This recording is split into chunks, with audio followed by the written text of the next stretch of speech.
오늘은 그 개발을 하는 거에 있어서 전체적인 그림이 어떻게 그려지는지 조금 알아보도록 하겠습니다. 우선은 저희가 보통 웹사이트를 키면은 브라우저를 사용해서 웹사이트를 키잖아요. 그래서 이런 브라우저가 있고요. 그리고 이 브라우저는 컴퓨터 운영체제 위에서 돌아가는 하나의 프로그램이죠. 근데 이 프로그램이 돌아갈 때 이 프로그램 내에서 돌아가는 어떤 프로그램을 짜게 되는 거잖아요. 그러니까 프로그램 내의 프로그램 같은 느낌이 되는 겁니다. 근데 그러면은 이 브라우저에서 어떤 프로그램을 짤 거면은 항상 그 프로그램을 짜기 위한 기본적으로 언어가 하나 있어야 돼요. 그래서 여기서는 브라우저에서는 자바스크립트라는 언어를 쓰게 되는 거고요. 추가적으로 이제 자바스크립트의 HTML은 사실 자바스크립트로도 HTML 코드 없이 자바스크립트도 짤 수가 있는데 HTML이 이런 걸 더 구조적으로 쉽게 쓸 수 있게 쉬운 마크업 언어입니다. 그리고 CSS는 스타일링도 자바스크립트로 다 할 수가 있는데 더 스타일을 쉽게 쓸 수 있도록 해주는 게 CSS라는 언어고요. 이 브라우저가 있으면 브라우저는 기본적으로 이 자바스크립트로 그 안에 프로그래밍을 할 수가 있고, 사실 자바스크립트가 없어도 HTML이랑 CSS로 충분히 만들 수가 있다. 다만 한계는 있습니다. 두 개로 만드는 거는. 그리고 자바스크립트로만 만드는 것도 사실 그렇게 되면 너무 복잡하기 때문에 HTML, CSS를 사용을 해야 된다. 그 정도로 정리가 되겠는데요. 근데 이 자바스크립트에서 그러면 여러 가지 함수나 기능들을 제공을 하게 되는데, 보통 어떤 프로그램을 만들 때 그거에 도움이 되도록 제공하는 것을 API라고 부르죠. API, Application Programming Interface라고 하는데, API를 이런 경우에서는 웹 API라고 부릅니다. 웹 API. 이제 웹 API가 뜻이 사실은 두 개예요. 근데 여기서는 첫 번째 뜻으로 쓰인 거고, 그 다른 뜻은 우리가 흔히들 말하는 REST API가 이제 그 다른 뜻의 한 규격 같은 거죠. 그래서 웹 API가 두 가지 뜻이 있는데 여기서 말하는 거는 정확하게 이제 웹 브라우저 API를 말하고 있다 정도로 아시면 되겠습니다. 웹 브라우저에서 제공하는 API들, 그리고 얘네들은 기본적으로 자바스크립트로 쓴다 정도로 알고 있을 수 있겠습니다. 자바스크립트가 이렇게 되어 있는데 사실 자바스크립트로 어떤 좋은 웹 프론트엔드를 만들려면은 너무 복잡해요. 그래서 이런 것들을 더 쉽게 할 수 있도록 도와주는 게 흔히 말하는 그 프레임워크들이 있습니다. 프레임워크들 중에서 가장 대표적인 게 리액트가 있고요. 그리고 뷰라는 것도 있는데, 뷰는 사실 지금 사용되는 거는 뷰 3인데 뷰 2도 많이 사용되죠. 그래서 이렇게 리액트나 뷰 계열 프레임워크들이 있는 것을 볼 수가 있습니다.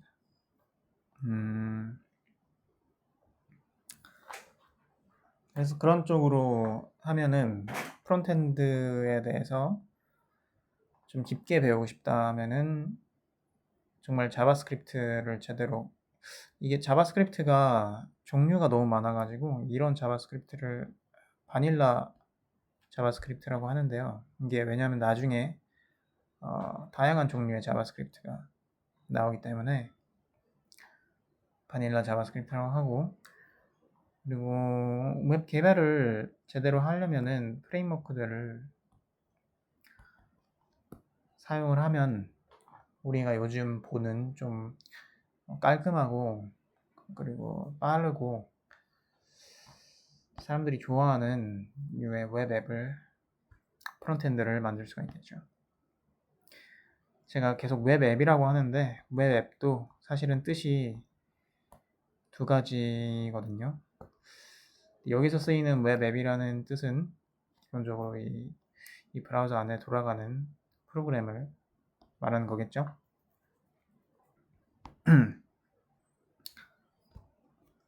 그 다음에 이제 흔히 말하는 백엔드 쪽으로 가면은 기본적으로 저희가 컴퓨터가 있으면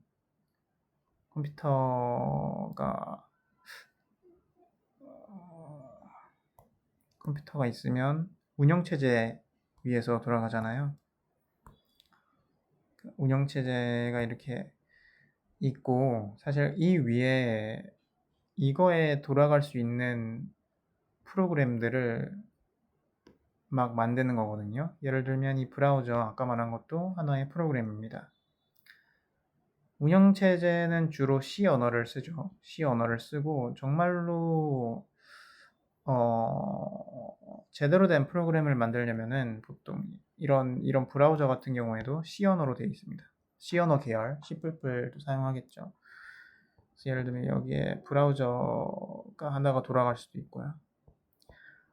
근데 저희가 만들려는 거는 보통 웹 개발에서는 그 요청을 받고 응답을 주는 그런 류의 웹 서버를 만들고 싶은 거거든요. 그러니까 프로그램을 만들 건데 그 프로그램이 하는 게 웹 서버라고 하는 프로그램인데 얘네들은 요청을 받고 응답만 주면 됩니다. 근데 그게 쉬운 게 아니죠. 보통은 그 백엔드라고 하면은 가장 중요한 몇 가지가 있는데 첫 번째가 데이터베이스입니다. 데이터베이스라고 하면은 저희가 어떤 디스크나 스토리지, 디스크라고 부르기도 하고 뭐 스토리지라고 부르기도 하죠. 이거는 여기랑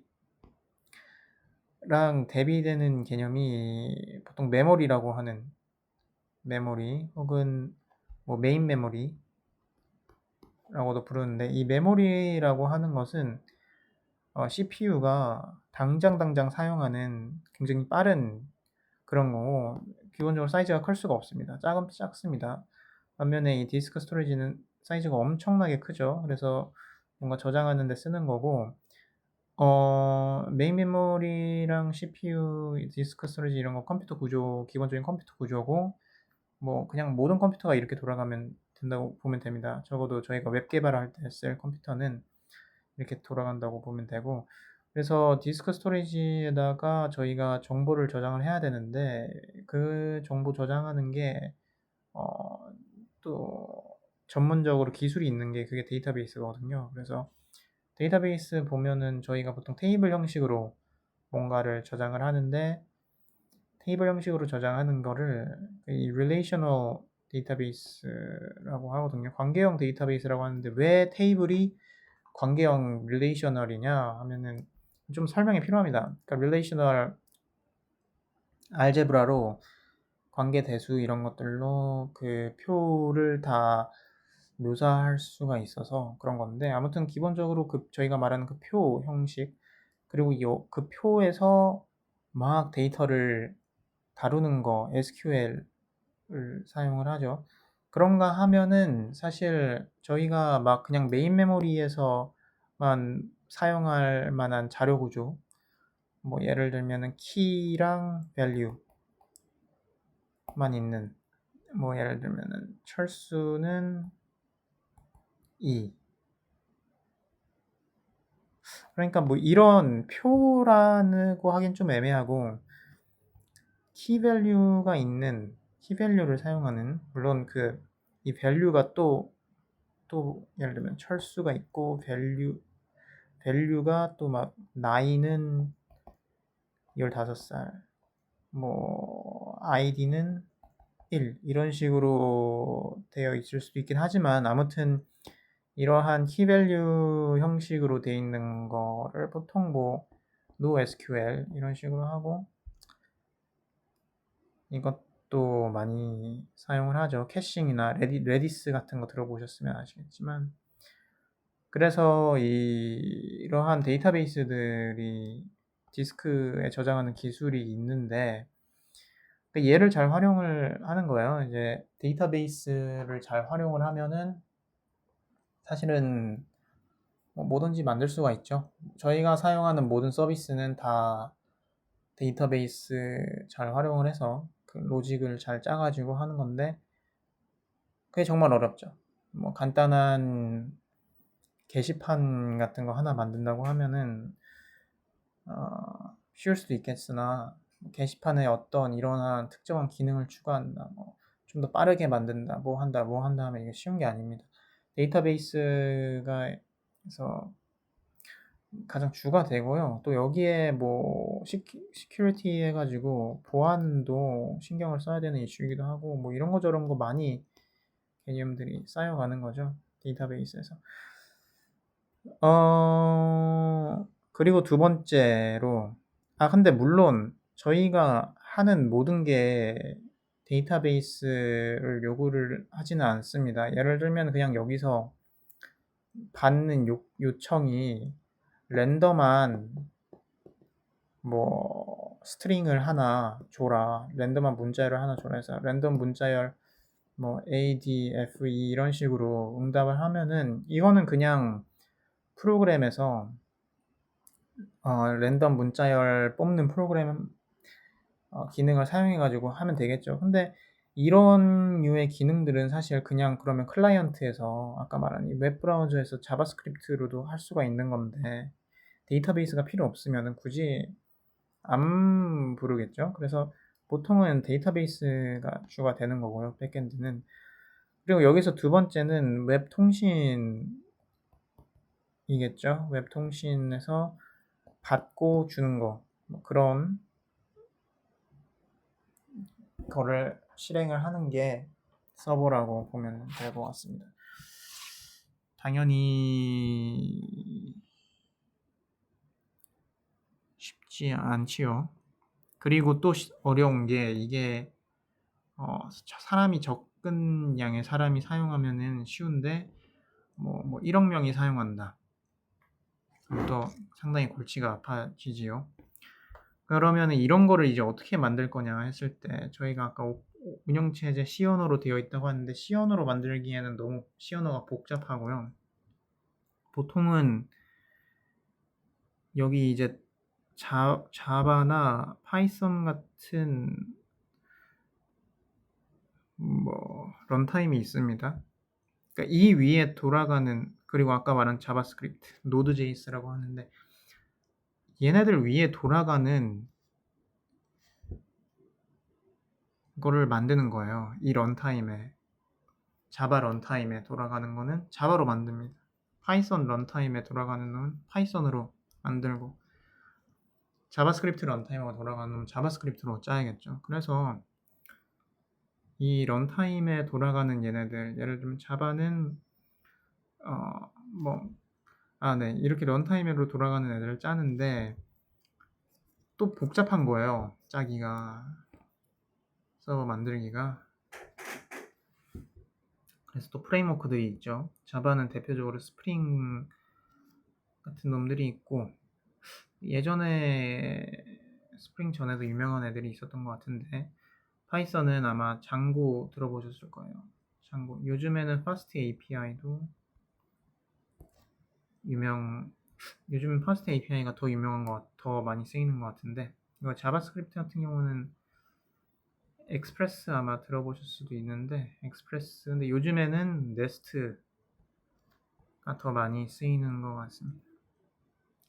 그러니까 이런 식으로 복잡하기 때문에 간단하게 만드는 프레임워크라는 게 많은 거고요. 사실은 이 프레임워크 위에 또 만들어진 프레임워크들도 있습니다. 예를 들면 아까 프론트엔드로 돌아와서 리액트 같은 경우에는 넥스트라는 프레임워크 쓰고, 뷰 계열은 넉스트라는 프레임워크가 이 위에 또 지어집니다. 그래서 이런 식으로 만들기가 워낙 복잡한 게 웹 개발이기 때문에 많은 프레임워크들이 있고 프레임워크들을 쓴다 보통 이렇게 보면 되겠고요.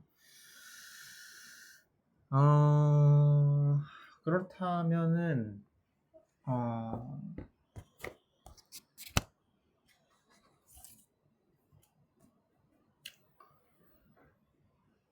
어, 저희가 근데 이렇게만 보면은 사실 백엔드가 더 복잡해 보이고 진입 장벽이 낮지 않은 건 사실인 것 같아요. 프론트엔드도 사실 똑같습니다. 똑같이 어려운 것 같고 그리고 이게 좀 더 영역이 백엔드는 넓을 수 있는 게 이 운영 체제에서 돌아가는 서버인데 인프라적인 면들도 있어서 인프라라고 하면은 얘가 운영 체제에서 이 프로그램이 돌아가는데 근데 아까 말했듯이 이제 트래픽이 많아지거나 아니면은 그러면은 골치 아파진다 했잖아요. 트래픽 많을 때 그걸 어떻게 수요를 감당할 것인가에 대한 논의를 할 때 인프라적인 부분들이 들어가는 거죠. 서버가 잘 돌아가는 건 좋은데 얘가 이런 트래픽이 커졌을 때 대응을 어떻게 할 거냐. 그때 뭐 컨테이너 기술 같은 것들 있고 컨테이너 오케스트라이제이션 같은 컨테이너 오케스트라 같은 기능들도 있는 겁니다. 그 정도고요. 사실 뭐 얘를 더 깊게 판다고 한다면은 끝도 없겠죠. 네트워크 쪽으로 할 수도 있고 아니면 아예 그냥 시스템 쪽으로 갈 수도 있는데 그거는 좀 백엔드 영역이 아닌 것 같고요. 시스템은 진짜 운영 체제를 다루는 거는 백엔드가 아닌 것 같습니다. 제 생각에는 그 모바일 또 얘기를 좀 해야 될 것 같은데 그러니까 여기에서 이렇게 돌아가는 이런 걸 만드는 거 좋은데 사실은 프론트엔드는 좀 제가 생각하기에 요즘 확장을 할 수 있는 부분이 모바일인 것 같아요. 그냥 모바일도 저희가 화면을 띄워서 서버랑 통신하는 게 전부인 것들이 많잖아요. 그럴 때 프론트엔드 기술이 모바일에 쓰이는 겁니다. 뭐 가장 대표적으로 리액트 네이티브 같은 게 있는 거고요. 자, 플러터는 잘 모르고요. 그래서 얘는 논외로 하겠습니다. 리액트 네이티브를 사용을 한다고 하면은 기본적으로 프론트엔드만 알아도 사용을 할 수가 있는데 한계는 있죠. 모바일 운영 체제인 안드로이드나 iOS에 대해서 알아야지 또 그런 거를 제대로 좀 더 깊게 만들 수 있는 것 같습니다. 그래서 저희가 보면은 굉장히 그 분야가 넓고 제대로 배우려면은 쉽지는 않습니다. 프로젝트를 하나를 뭐 대충 만드는 게 아니라 정말로 문제를 많이 직면하고 그걸 해결할 수 있는 프로젝트를 해봐야 그리고 그 프로젝트를 하고 회고도 하면서 했던 걸 정리를 해봐야 뭔가 내가 제대로 했다라는 말을 좀 할 수 있는 분야인 것 같고 그런 사람들이 너무 또 점점 많아지고 있기 때문에 점점 경쟁이 기본적으로 요구되는 것들이 더 커지고 있는 것도 사실인 것 같습니다.